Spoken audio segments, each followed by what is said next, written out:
Prince of Persia is a cinematic platformer developed by Jordan Mechner, the guy that made Karateka. So this game was pretty fantastic. You had a time limit to rescue a princess from an evil sultan. It's really hard to get through it in 60 minutes. It was a puzzle dungeon, kind of. You know, you'd have to hit the right panel for the gate to come up, and you'd have to time it right, so by the time you get to that gate, it's still open, because it would slowly close. Yeah. It was one of the first computer games I remember playing that gave me a real sense of wonder in terms of I wanted to see what was around the next corner. The reason the animation was so fluid is because Jordan Mechner used a technique called rotoscoping, where you frame by frame painstakingly trace over someone, and he traced over his brother. It was a unique type of platformer for that time. It was very deliberate. It wasn't Super Mario Brothers. This was more realistic physics. You couldn't just drop down any number of flights and hit the ground and still be okay. If you drop down too far, you're like, oh my god, I broke my legs and I'm dead. But yeah, I mean, it was really cool to see your character jump over a ledge, not make the jump,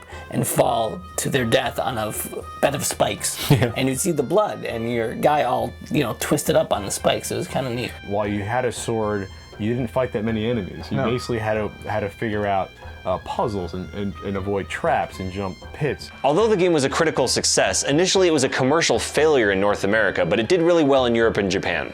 So this is the start of a huge franchise. PlayStation games, PlayStation 2, a movie. They made a movie of Prince of Persia. Who would have thought that?